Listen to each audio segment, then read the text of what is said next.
Okay, so what sparked your passion for fitness? So for me, my mom was always the one in the house that was, working out and making the healthy meals. And I remember my brother, when he got into high school, because he's 3 years older than me, he kind of started getting into all of that. And it really started when I was in like seventh grade. And I just remember being in this kind of like bad, like lazy state, like eating ice cream every single day and just like feeling blah. And so it was that summer going into 8th grade, and I just started to do some ab workouts, and I started to follow like fitness Instagrammers, and I literally became obsessed with it. I didn't really know what I was doing, but that's how it starts. Yeah, it was exactly. It's how you start, and I've progressed so much, but I was just obsessed with the whole process of it, and I loved waking up in the morning and just going outside or going in my basement and doing my abs. And then eventually I started to get into lifting and weights, and I've come so far, and yeah, it all started from Yay, that's so great. I mean, I did, so that's kind of how I stay fit. And how has your lifestyle impacted your well-being? Oh my gosh, by 1,000,000%. Literally everything in me has come from this new lifestyle. It's waking up and being so much more optimistic about everything. And literally, like, I remember I was just always someone who looked at the negative. Let's say for homework, for example, I'd be like, oh my God, like I have to do all this different homework, and I'm not interested in these topics like math and history, things that I just don't love. And now I see it as I'm doing my homework and I'm getting one step closer to going to college and studying what I want. It's just, it's reversed this entire mindset and relationship with everything. Like even just seeing the positive outlook on everything, just friends and just advice and all this different kind of stuff. It's amazing how when you change the way you think, your whole life is going to turn around, and I would never change that for the world. Yeah. That goes perfectly into the next segment, which is all about mindset.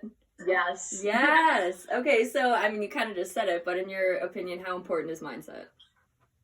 Everything. It's literally all about how you look at it, and honestly, it just... Negative people are just, you don't even want to surround yourself with those people because they're always the ones that bring you down. And I feel like mindset Cut that shit out. Cut that shit out. Literally. And mindset's all about like your vibration, like you want to be on the vibration with the people that are positive and excited to do things. And when you'll have those like negative friends and they're almost like they're all the way down here and you're here. Yeah. You don't want to go and match them. They need to come and match you. And it's like the same thing as like cutting them off, and if they really want to be your friend, they'll come back to you. Absolutely. Really. So what kind of mindset do you try and have, or do you aspire to have? Honestly, every human's different, but it's just about, for me, the positivity is the biggest thing. Every single day, I have my journal. It's in my room right now, and I write down 3 things that I'm grateful for, 3 things I'm looking forward to. And being positive, it's going to change everything, Like, positivity is always the number one word that I gravitate to. That's just like, you're down about something, find the positive in this situation. Yeah, I'm exactly like that. I'm always looking for a silver lining in any cloudy situation.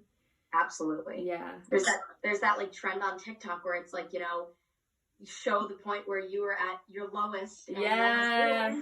You never know. I'm framed on my wall. I'm at my lowest. I'm starting like this. Exactly. Yeah. No, I had a huge kind of transformation, I think. Last year, I shouldn't have been in school last year, for one thing. And I had a really hard time connecting with people, and I feel like if more people saw me who met me last year from now, like they probably would be like, you're not the same person. You have to have people who are really going to support and uplift you and always be there for you. Those are the people that you're always going to be able to count on. Body positivity. What does body positivity mean to you? Body positivity has been something that I've struggled with for a long time. Me too, sister. Me too. Absolutely. And I think I don't think there's anyone in the world that's like, I love every single thing about my body, which... You should, I guess, because, you're supposed to embrace everything about you. But, yeah, so as a kid, I was, like, extremely skinny growing up. I think, like, that's just, you know, Same. your fast No, me too. Yeah, Me too. You're a dancer, exactly. Yeah. Well, for me, it's because apparently I just wouldn't eat and I would run around all the time. Like my parents couldn't get me to sit down, so I'd just be like, peace, see ya! The ADHD, the hyper kid. Yeah. Oh, I was awful as a kid. I was horrendous. I was evil. Me too. Yeah. Body positivity, it's all about embracing where you are in the moment. Because, so for me, I literally did a post on this on my Instagram the other day, is that once I started lifting weights, which is what I wanted to be strong, I got bigger. And that was really, really hard for me, was seeing my number go up on the scale. Because my whole life, I was used to seeing like a low number because that's just the way I was. And when I, you know, when you start to get bigger, you're like, oh my gosh, like I'm doing something wrong, like I'm getting fat. Yeah. It's muscle, you're working hard. So I've learned to really embrace that this is what I wanted, and I need to love everything about it because I'm working hard. Yeah. So, yeah. and I think that, like, even for people who aren't into, you know, fitness necessarily, like, you should love your body the way it is. But here's my one thought is that if you're not taking care of your body and you're, you know, treating it like crap and all this stuff, that's when you should make a change, because you're not treating it with love and care, like, you know, or starving yourself or like eating too much or just like being like, I'm going to sit on the couch all day. That's totally fine some days. But when that turns into a lifestyle where it's like you're just not caring about yourself, you need to make a change. Yeah, and I mean, eventually, even if you don't notice it, eventually your body will show it. I learned that the hard way. See, my anxiety is really bad, and like I have panic disorder, and what'll happen is sometimes, if it's triggered, I'll have a seizure from anxiety. And so this happened 2 weeks into the semester. It was my professor's office hours, and I was trying to go make a good impression because I missed the lecture. Like, really stupid. I didn't eat for 24 hours. I think I just slept all day, and then I went to go and meet them. I ate before, and then I went to go and meet them, and then it was like a mix of the panic attack, seizure, and blood sugar drop. So, not fun. Yeah. My brain just went, bye. Sorry. Literally, like, you always have to be eating before. I totally understand that. Or like, you know, like when girls go to the beach and they're like, I'm not going to eat before. I'm like, you should eat because you're going to get low blood sugar at the beach and then you're going to be miserable. Yeah, exactly. So, and it's like, I totally, and like going from, like enjoy food. Like, I had issues with my body too, and it's like where you just don't enjoy food, but now I'm at the point where I enjoy food. So you have to get there, but it's within yourself. That's good. That's a hard thing to overcome, you know, all the challenges from... Yeah. What helped you? Do you know, like, what helped you overcome that? Honestly, like, I'm still going through that too, where it's like, you know, if you eat too much of something or, you know, you have that extra scoop of ice cream, you're like, oh my God, like, why did I eat that? But for me, I think about how if I eat a little more one day, it's one day, and then you get back on track tomorrow. That's how I see it. Because food, like, some people find eating disorders, like, ridiculous. They're like, how can you feel guilty for eating extra ice cream? And other people, it's really dang hard. Especially, I feel like people, like, in the fitness community, too. Like, those are the people that are always the ones that are, like, head forward. Like, it needs to be perfect. Usually, those are the kind of people that are in that community. And, I would just say, like... getting off track for one day and then being like, I'm going to get back on track tomorrow. And it's also what your body's craving. Like, you're going to have days where you want more chocolate. You have to eat the chocolate. So. Yeah. Oh my God, I love chocolate. Me too. On the topic of ice cream, though, I can't have ice cream. Why? Well, I mean, I still do, but I shouldn't. I'm lactose intolerant. Okay, I'm also lactose, but dairy-free ice cream is the way to go. And Ben & Jerry's has some really good ones. Yes, them, and have you tried Halo Top? No, my sister has. Oh my gosh, the chocolate chip cookie dough Halo Top, so good. Me and my friend, like, we're just like half remote, half online school. We'll literally go like every Friday into like our like local grocery store parking lot and just like chow on ice cream as a reward. Oh my gosh, I need to do that. Oh my gosh, I need to do that. And they have a mint chocolate chip flavor, and that one is sold. Yeah, sold. Mint chocolate is my favorite. It's so good. Yeah. Yeah, for me, it's like all like the stuffiness, and I'm like a singer, so when I was a kid growing up, like like I said, I was always eating ice cream, and I never understood why I was so stuffy. And I eventually began to cut it out of my diet. Oh yeah, because dairy. Yeah. Okay. It's like all like that, like nasal, like, you know. And then once I cut it out, I'm like, so that's why I was stuffy. Yeah. No, I've heard things about singers not eating dairy for like a day. Yeah. Dancers, it's kind of the same because it's like the milk in your stomach when you're dancing isn't good. Yeah, you don't want it sloshing around. Like, how do you practice body positivity? How do I practice this? Yeah, honestly, I think that when I'm journaling and I'm writing down what I'm grateful for each day, if one of my points is body positivity, I always say I'm so thankful for the fact that my body allows me to move, and I am allowed to run miles. I am allowed to pick up weights.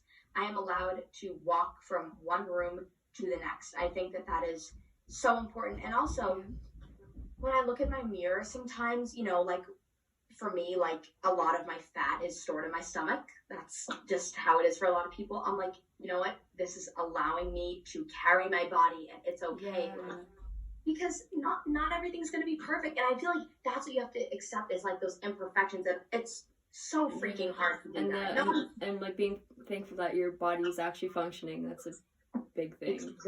Exactly. I think that's where it roots from. As a dancer, too, I totally feel that. It's like, I can jump. I might not be the best in the world, but I can still do that. And, you know, I'm still working every day. And it's like, I totally get that. I took a year to train specifically in ballet, in, like, technique. And it was, before that, I had, like, the eating disorder. And it was, like, within that time, I had overcome it. So I think it was actually being in the mirror and, like, seeing myself as, like, doing ballet. I think that really helped me overcome it. And, like, seeing my body work. I love that. I think that really helped. I've never heard that perspective before. But I know, and especially in the ballet world, I've seen people who actually do it as a profession. I could not do that. I'm not stable enough to do that. Yeah, and I acknowledge that, which is important. But what are some ways to start living a healthier lifestyle? Ooh, okay.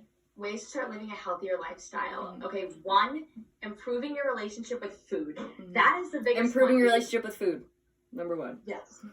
Literally, like, food is your mood. Like, you are, like, what you eat. I'm a Tostito. Each day you should be, like, you know, just fueling your body with what it wants. And just, like, you know, trying to balance your plate and be mindful of what you eat. Because, you know, if you eat like crap all the time, you're going to feel like crap. That's definitely number 1. Are you into oatmeal? Yes. Oatmeal is the most addicting food. I love can't go for good. I was a Girl Guide too, and that's what they give you in the morning, so it's like a mix. I love oatmeal. Oh, Dino eggs, the Dino eggs ones will always be a classic. What's that? The Dino eggs, the Quaker Dino eggs. No, I don't know that. And the oatmeal, it's like for kids, but they put like the little candy dinosaurs in the oatmeal, and it comes with it. No, I've never seen those. Oh, that's so good! It's so good. It's really good, and like it gets hot and they'll crack out. It's kind of gross now because, like, as an adult, I'm like, what is that? But yeah, if there's candy in oatmeal, that's fine. I can literally put anything in oatmeal. Like, I love, like, this is when I want to make it more like a dessert. I'll put, like, maple syrup and whipped cream in it. Ooh. Oh my gosh! And sometimes like some like pumpkin spice like seasoning. Ooh, happy fall, everyone! Good, so good. Okay, my second one is fitness. Just moving your body every day. Fitness too. Just moving your body every day. Yep. Just moving and, you know, doing some, like, form of exercise. It could be walking, it could be running, it could be hiking with your friends. Like, anything just to get your body moving will definitely just help your relationship with your mind. Yeah, those are all the questions I had. Thanks for having me. Thanks for coming. This is so much fun. I know. I love, like, we literally talked about so many good points and just, like, talking and, like, getting Yeah, no, we got a lot of good, that's what I want for the show. Definitely. I could go for mashed potatoes right now. Me too. Stop it. I'm thinking about it already. I know. I could probably order some, but I don't want to. Back girl, stop it. No.